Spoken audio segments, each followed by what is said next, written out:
made contact with humans. He told them about Kiravel, about her courage and her kindness.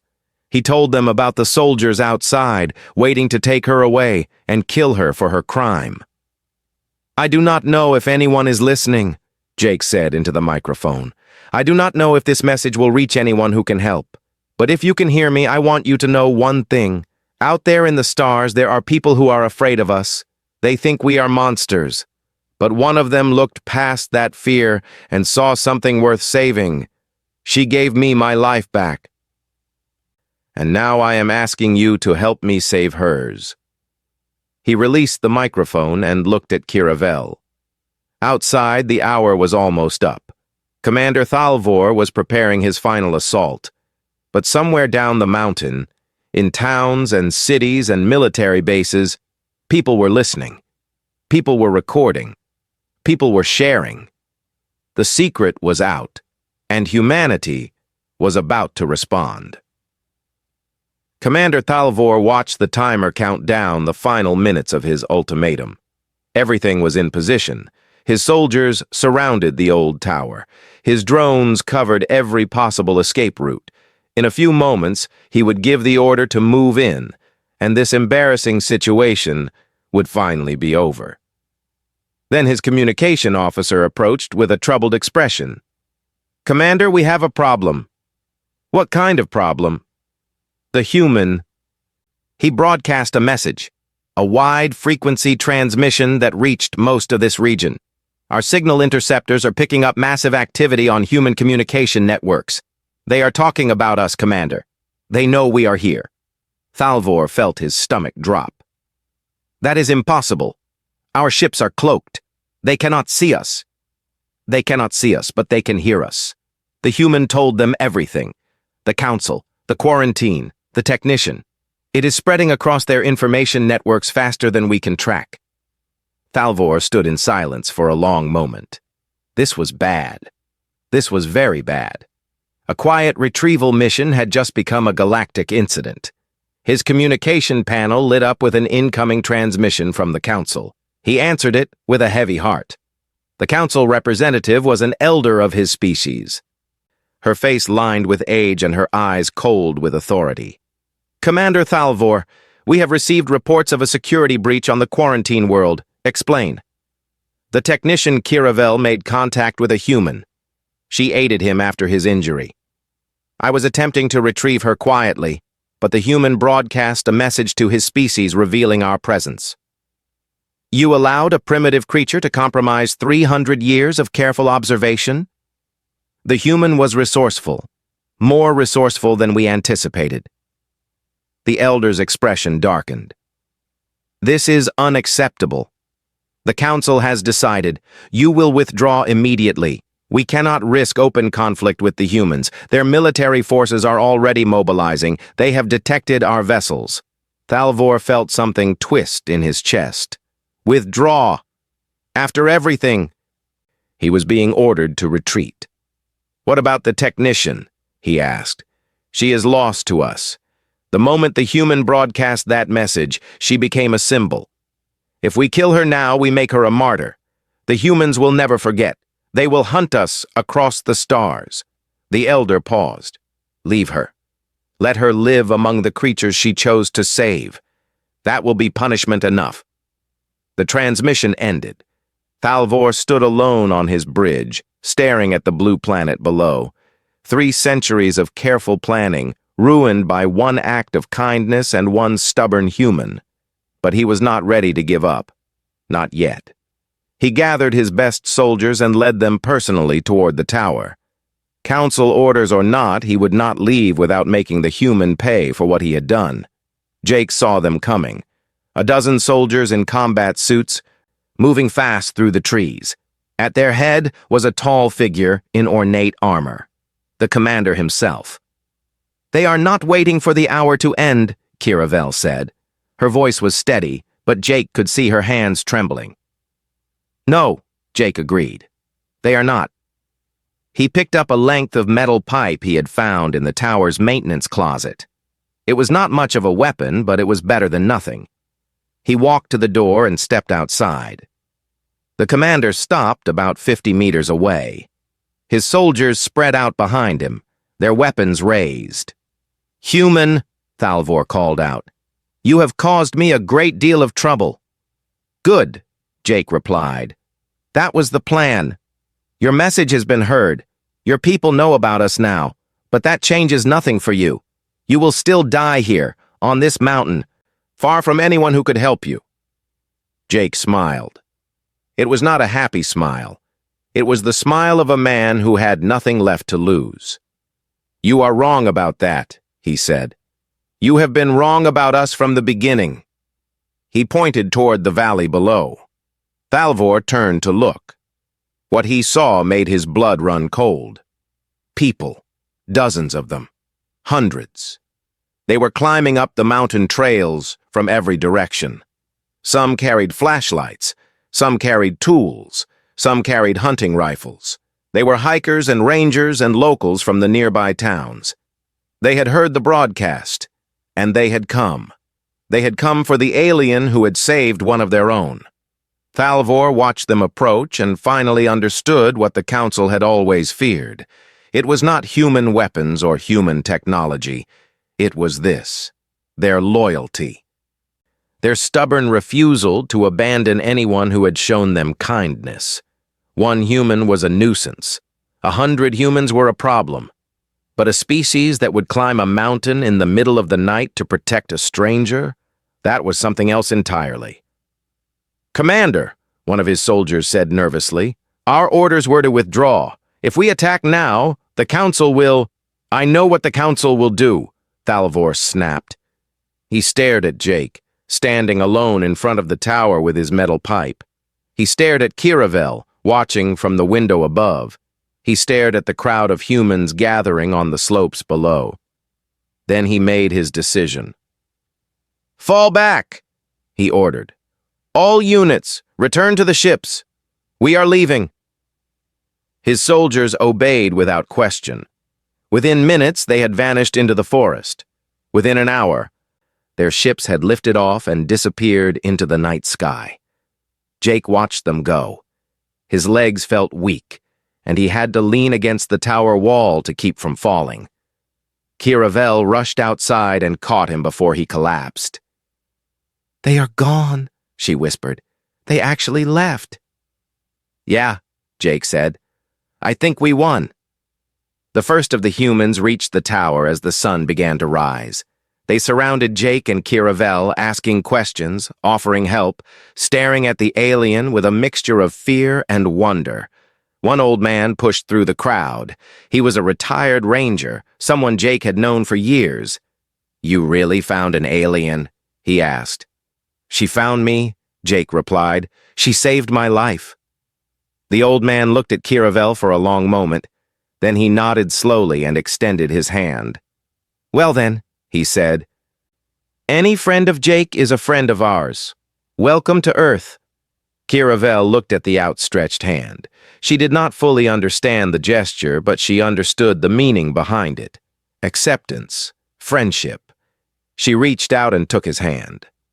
In the months that followed, the world changed. Governments scrambled to respond to the revelation of alien life. Scientists demanded access to Kiravel. Military leaders argued about threats and defenses. But Kiravel stayed with Jake. She helped human researchers understand the galaxy they were about to enter. She answered their questions and shared her knowledge freely. She became a bridge between two worlds that had been separated by fear. One evening, they sat together on the porch of Jake's cabin, watching the stars appear in the darkening sky. "The Council will send others eventually," Kiravel said. "They will not forget what happened here." "I know," Jake replied. "Let them come. You are not afraid?" Jake shook his head. "They spent 300 years thinking they understood us. They were wrong. When they come back, they will learn just how wrong they were." Kiravel leaned against his shoulder and smiled. "I am glad I saved you, Jake Mercer."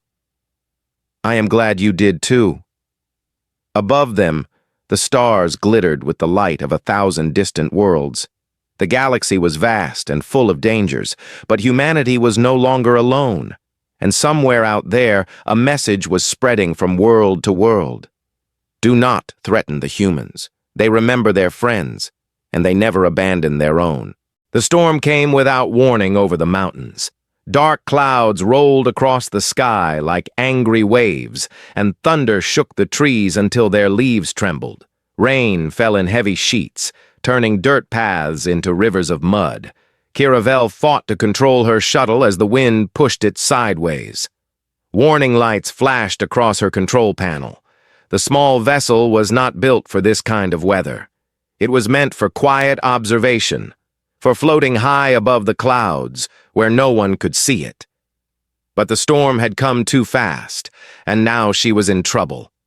She pulled hard on the controls, trying to climb above the clouds. For a moment, it seemed to work. Then lightning struck the left side of her shuttle. The entire craft shook violently. Sparks flew from the control panel, and the lights went dark. Kiravel felt her stomach rise as the shuttle began to fall. She hit the emergency systems and managed to slow the descent, but it was not enough. The shuttle crashed through the tops of pine trees and slammed into the side of a mountain. Metal screamed against rock, glass shattered. Then everything went still. For a long moment, Kiravel did not move. She hung in her seat, held in place by the safety harness. Rain poured through a crack in the hull above her head. Her left arm hurt badly and she could taste blood in her mouth. But she was alive. She released the harness and fell to the floor of the tilted shuttle. Everything was broken. The communication systems were dead. The engines were destroyed. Only the emergency beacon still worked, blinking red in the darkness. It would send a signal to her people, and they would come to rescue her. But rescue would take time.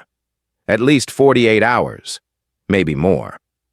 Kiravel crawled to the emergency supply cabinet and pulled out a medical kit. She treated the cut on her head and wrapped her injured arm. The pain was bad, but she had survived worse during her training. She would manage. She looked around the ruined shuttle and felt a deep sadness. She had served on the observation vessel Quiet Shadow for 12 cycles. Her job was simple: watch the humans, record their behavior, report anything unusual, never make contact, never reveal herself, never interfere with their world.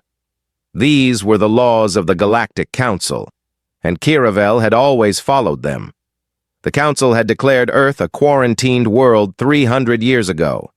Humans were classified as a Class 9 threat species. Not because they had powerful weapons or advanced technology. The humans were actually quite primitive compared to most spacefaring races. They were dangerous for a different reason. Humans formed bonds. They remembered kindness. They never forgot those who helped them, and they never forgave those who hurt the people they loved. The Council had learned this lesson long ago during a failed first contact mission. A human ship had been damaged, and the Council had refused to help, following their policy of non-interference. The humans had survived on their own, but they never forgot. Years later, when they encountered another Council vessel, they attacked without warning. They did not care that it was a different ship with different crew. To them, the Council was one enemy, and enemies were to be destroyed. After that incident, the Council decided that humans were too dangerous to contact. They quarantined the entire planet and made it illegal to interact with the species in any way. Kiravel understood the reasons for these laws. She had studied human history. She knew about their wars, their violence, their capacity for both great kindness and terrible cruelty. But in 12 cycles of watching them, she had also seen something else. She had seen them help strangers. She had seen them risk their lives for people they did not know. She had seen them show mercy to enemies and compassion to the weak. Sometimes she wondered if the Council was wrong about them. The rain continued to fall as Kiravel stepped out of her ruined shuttle. The forest was dark and cold. She needed to find shelter, somewhere to wait for rescue. She activated her portable scanner and began to search the area. That was when she found him. He was lying at the base of a small cliff, about 200 meters from her crash site. A human male. Young, maybe 30 years old by their counting. He wore the clothing of a mountain traveler, and a small bag lay beside him. Near his hand was a leash, broken and empty. Kiravel approached slowly, her scanner reading his vital signs. The results made her heart sink. He had multiple broken bones. His leg was shattered in 3 places, several ribs were cracked, and there was internal bleeding in his abdomen. Without medical treatment, he would die within 6 hours. She stood over him, rain dripping from her face, and felt something twist inside her chest. The law was clear. She could not help him. She could not even let him see her. If she walked away now and let him die, no one would ever know. The rescue team would arrive, repair her shuttle or take her back to the quiet shadow, and everything would continue as before. But Kiravel could not move. She looked at his face. He was unconscious, his breathing shallow and weak. His skin was pale from blood loss. He looked peaceful, almost like he was sleeping. He had no idea that an alien was standing over him, deciding whether he would live or die. She thought about her mother who had taught her to become a healer. She thought about the oath she had taken when she finished her training, the promise to preserve life whenever possible. She thought about all the times she had watched humans from orbit, admiring their courage and their kindness. What was the point of being a healer if she let someone die when she could save them? Kiravel made her decision. She bent down and lifted the human carefully, supporting his broken body with her good arm. He was heavier than she expected, but she managed to carry him back to the shuttle.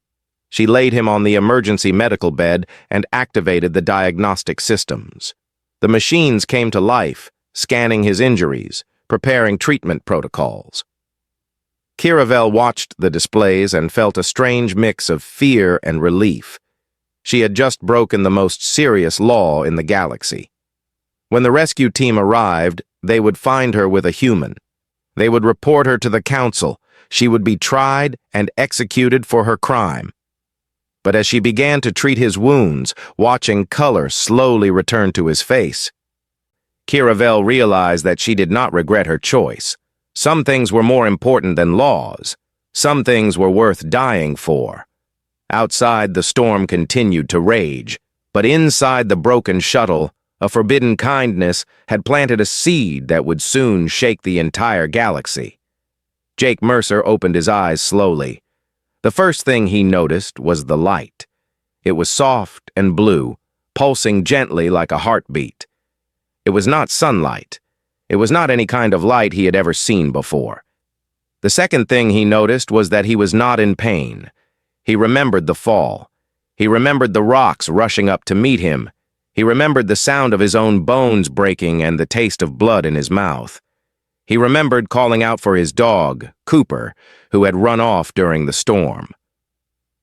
He remembered thinking that he was going to die alone on that mountain, but he was not dead. He was lying on something soft, surrounded by strange machines that hummed quietly. The air smelled different, clean and slightly sweet. And there was something holding him in place, a gentle pressure that kept him from moving. Jake tried to sit up, but the invisible force pushed him back down. He turned his head and looked around the room. It was small and damaged. Wires hung from the ceiling, and rain dripped through a crack in the wall. Some kind of vehicle, he realized. Some kind of craft.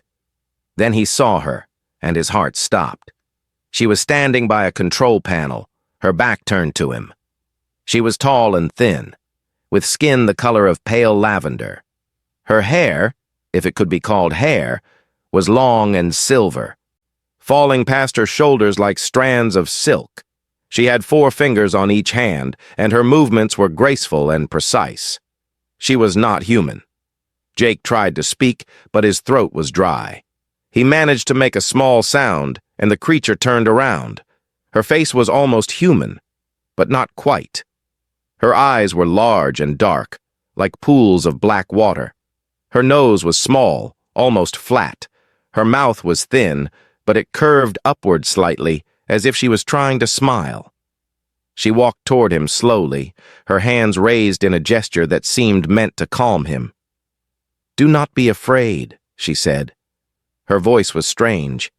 It sounded like two people speaking at the same time, their words perfectly matched. It was beautiful and unsettling. "What are you?" Jake whispered. "My name is Kiravel," she said. "I am a medical technician from a world very far from here. You were badly injured. I found you in the storm and brought you here to heal you." Jake stared at her. His mind was racing, trying to make sense of what he was seeing and hearing. Aliens. Actual aliens. They were real. They were here. And one of them had saved his life. "Why?" he asked. Kiravel was quiet for a moment. Then she sat down on a small seat near his bed and began to explain. She told him about the Galactic Council, an alliance of hundreds of species that governed most of the known galaxy. She told him about Earth's classification as a quarantined world and the laws that forbade any contact with humans. She told him that her people, the Valanthi, had been watching Earth for centuries, studying humans from a distance but never interfering. She told him why. "Your species is considered dangerous," Kiravel said. "Not because of your weapons or your technology. Those are primitive by galactic standards. You are dangerous because of the way you form connections. When someone helps a human, the human remembers. They feel grateful. They feel loyal. And if someone hurts that person, the human will seek revenge. They will not stop until the wrong has been corrected." Jake listened in silence. It was a lot to take in. The existence of alien life. The idea that Earth had been quarantined like some kind of disease. The knowledge that his species was feared across the galaxy. "So you broke the law to save me," he said finally. Kiravel nodded. "Yes. What happens now?" She looked away, and Jake saw something in her eyes that looked like fear. "When my shuttle crashed, an emergency beacon activated automatically. A rescue team from my observation vessel will arrive within 48 hours, maybe less. They will find the shuttle. They will scan for my life signs." She paused. "They will find you? And then what?" "I will be arrested for violating the quarantine laws. The punishment for aiding a human is death." Jake felt something cold settle in his stomach. This creature, this alien, had risked everything to save his life. She had known the consequences, and she had done it anyway. He did not understand why, but he knew that he could not let her die for her kindness. "What about me?" he asked. "What will they do to me?" Kiravel shook her head. "I do not know. The laws do not say. No one has ever helped a human before. Perhaps they will erase your memory. Perhaps they will take you away from Earth. Perhaps they will simply kill you to remove the evidence." Jake was quiet for a long time. He thought about his life back home, his small cabin in the mountains, his job as a park ranger, his dog, Cooper, who was probably still lost somewhere in the storm. It was a simple life, but it was his. He thought about Kiravel, sitting beside him with her strange eyes and her gentle voice. She had given up everything to save a stranger. In a galaxy full of laws and fear, she had chosen compassion.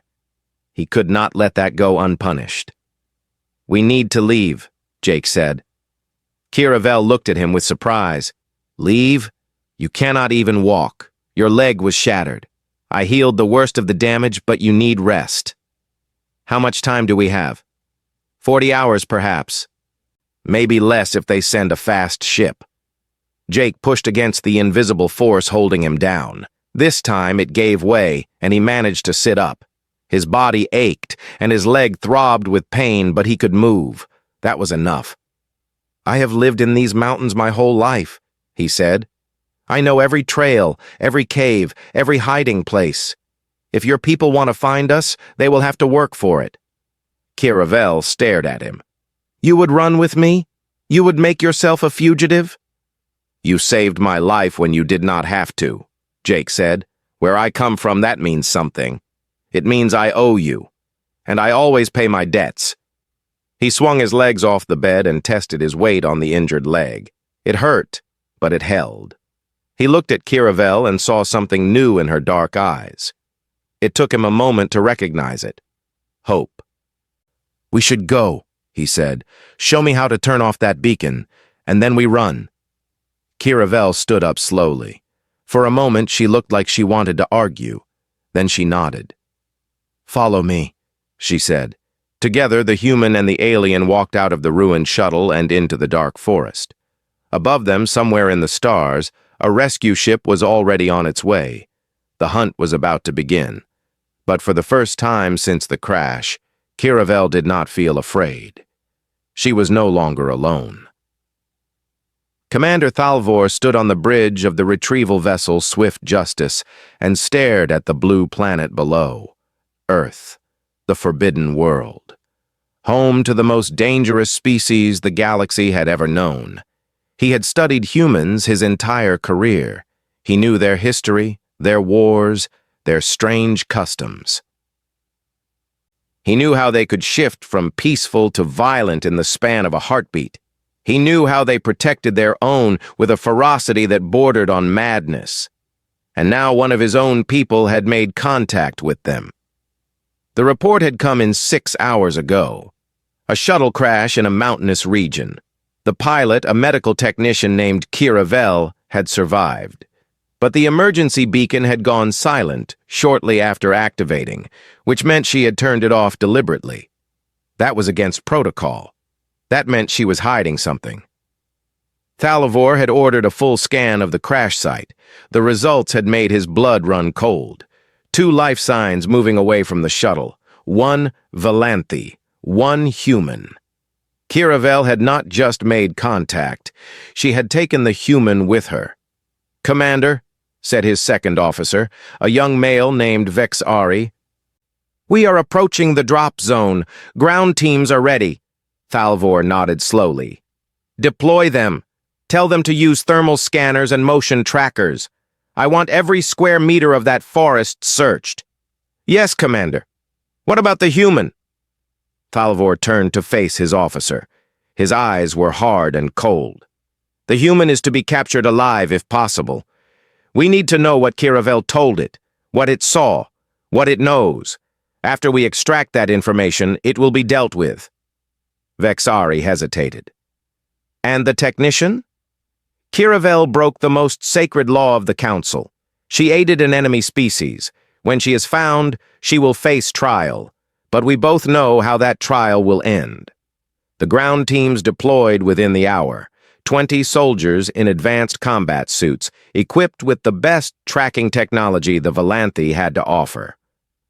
They spread out through the forest, moving in a careful grid pattern, scanning for any sign of their targets. They found nothing. The human was clever, more clever than Thalvor had expected. He had disabled the shuttle's beacon without triggering any alarms. He had led Kiravel through a series of caves and valleys that blocked their sensors. He had even managed to mask their heat signatures by traveling near natural hot springs that dotted the mountains. For 3 days, the hunt continued. For 3 days, the human stayed one step ahead. Thalvor grew frustrated. He deployed aerial drones to cover more ground. He brought in additional troops. He even requested permission to use more aggressive scanning methods, though the Council denied him. They did not want to risk detection by human authorities. Meanwhile, Jake and Kiravel kept moving. They traveled at night, when the cold air made it harder for thermal scanners to pick them up. During the day, they hid in caves and abandoned mining tunnels that Jake knew from his years as a ranger. They ate berries and roots that Jake identified as safe, and they drank from mountain streams that ran cold and clean. Jake's legs still hurt, but the alien medicine had done its work well. He could walk without too much difficulty, though running was still painful. Kiravel helped him when the terrain got rough, supporting his weight with her thin but surprisingly strong arms. They talked during their long hours of hiding. Kiravel told him about her home world, a place of vast oceans and floating cities. She told him about her family, her mother who had been a famous healer, her father who had died in a mining accident when she was young. She told him about her dream of becoming a doctor, of helping people instead of just watching them from orbit. Jake told her about his life in the mountains. He told her about his childhood, growing up in a small town where everyone knew everyone else. He told her about his time in the military, the things he had seen, the friends he had lost. He told her about coming home and finding peace in the wilderness, away from the noise and chaos of the modern world. "You could have been anything," Kiravel said one night as they huddled in a cave while snow fell outside. "Why did you choose to live alone in the mountains?" Jake was quiet for a moment. "Because the mountains do not lie to you. They do not pretend to be something they are not. They can kill you if you are careless, but they will never betray you. I needed that. After everything I saw in the war, I needed something honest." Kiravel nodded slowly. "I think I understand. My people have become so focused on rules and regulations that they have forgotten how to be honest. We watch other species, we study them, we classify them, but we never actually see them. We never try to understand them." "And that is why you saved me?" "Partly, but also because I was tired of being afraid. My whole life I was taught to fear humans. I was told you were monsters, savages who would destroy anyone who crossed your path. But when I found you lying broken in the rain, you did not look like a monster. You looked like someone who needed help." Jake smiled. It was the first time he had smiled since the crash. "For what it is worth," he said, "you do not look like a monster either." On the fourth day, the soldiers finally caught up with them. Jake and Kiravel were crossing a narrow ridge when the drones appeared overhead. Seconds later, energy beams began striking the rocks around them, forcing them to take cover. Jake grabbed Kiravel and pulled her behind a large boulder. He could see the soldiers moving up the slope below them, their weapons raised, their movements coordinated and precise. "There are too many," Kiravel said. Her voice was calm, but Jake could see fear in her eyes. "We cannot fight them all." Jake looked around, searching for options. The ridge was narrow, with steep drops on both sides. Behind them was a sheer cliff face. In front of them were a dozen armed soldiers and 3 drones. Then he saw it. A narrow crack in the cliff face, barely visible behind a curtain of ice. A cave entrance. "This way," he said. "Quickly!" They ran for the crack, energy beams scorching the air around them. Jake pushed Kiravel through first, then squeezed in after her. The passage was tight, barely wide enough for his shoulders, but it led somewhere. He could feel cold air flowing from deeper inside. They crawled through the darkness, leaving the sounds of pursuit behind them. After what felt like hours, the passage opened into a larger chamber. Jake pulled out his emergency flashlight and looked around. They were in an old mine. Abandoned tracks ran along the floor, and rusty equipment stood against the walls. There were multiple tunnels leading in different directions. Jake smiled grimly. "Welcome to my backyard," he said. "These mines run for miles under the mountains. They will never find us in here." Behind them, Commander Thalvor stared at the narrow crack in the cliff face and felt something he had not felt in a very long time. Doubt. 1 week had passed since the crash. 1 week of running, hiding, and surviving in the cold mountains. Jake was exhausted. His body ached from sleeping on stone floors and walking for hours through dark tunnels. But he refused to stop. He refused to let them catch Kiravel. They had made their way through the abandoned mines to an old fire lookout tower on the eastern side of the mountain range. The tower had been closed for years, but Jake knew it well. He had worked there during his first summer as a ranger before the budget cuts shut it down. It had supplies, a working radio, and a clear view of the surrounding valleys. It was the perfect place to make a stand. Kiravel sat by the window, watching the forest below. Her skin had grown paler over the past week, and dark circles had formed under her eyes. She was not built for this kind of survival. Her people lived in cities, surrounded by technology and comfort. The wilderness was slowly wearing her down. "You should rest," Jake said, handing her a bottle of water he had found in the supply closet.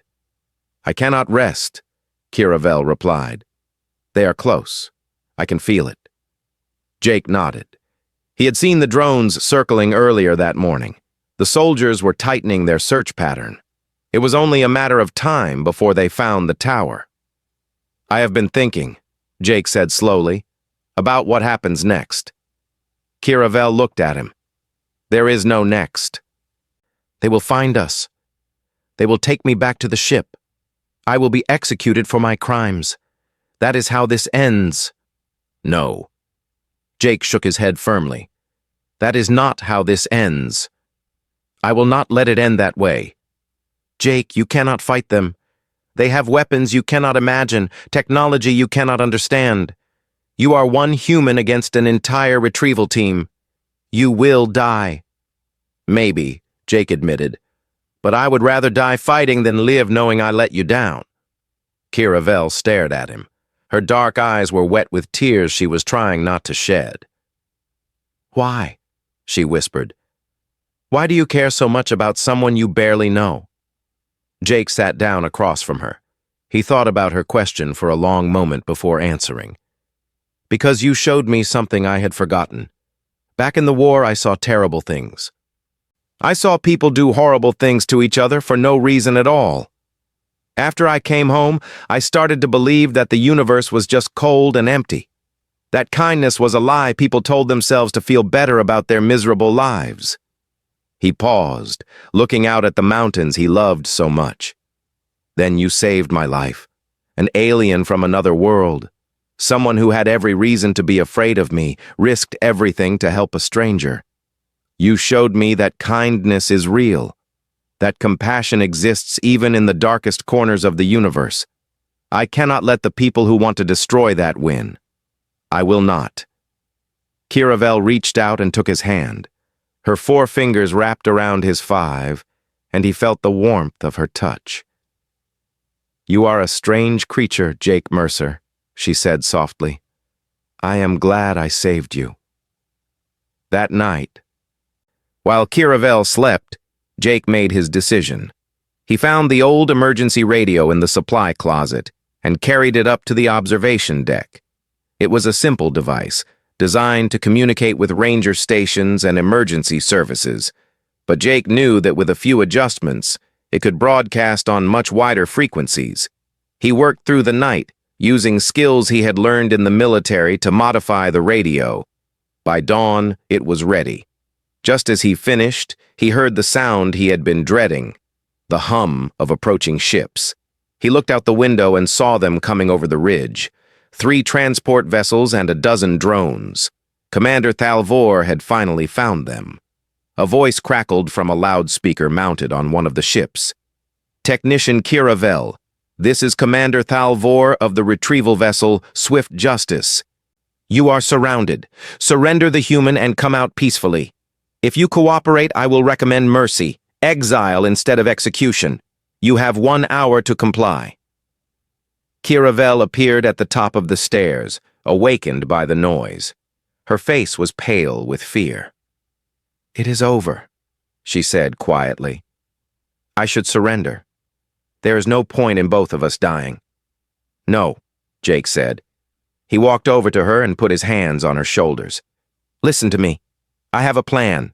It might not work. It might get us both killed. But if it does work, everything changes. Not just for us, but for everyone." "What kind of plan?" Jake pointed to the radio. "Your council has been hiding for 300 years. They have been watching us, studying us, keeping us in the dark. They think they can control us because we do not know they exist." "But what happens when we do know?" What happens when every human on Earth finds out that aliens are real, that they have been watching us, and that one of them risked her life to save one of us? Kiravel's eyes widened as she understood. You want to tell them? You want to reveal us to your entire species? Yes, and I want to tell them about you, about what you did, about the alien who broke every rule to help a stranger. Jake smiled grimly. Let us see how your council handles a planet full of humans who know the truth. He turned on the radio and adjusted the frequency. Then he picked up the microphone and began to speak. This message is for anyone who can hear me. My name is Jake Mercer. I am a park ranger in the Rocky Mountains, and I have something important to tell you. Aliens are real. They have been watching us for centuries, and right now one of them is being hunted because she chose to save my life. He told them everything. The Galactic Council, the quarantine, the laws that forbade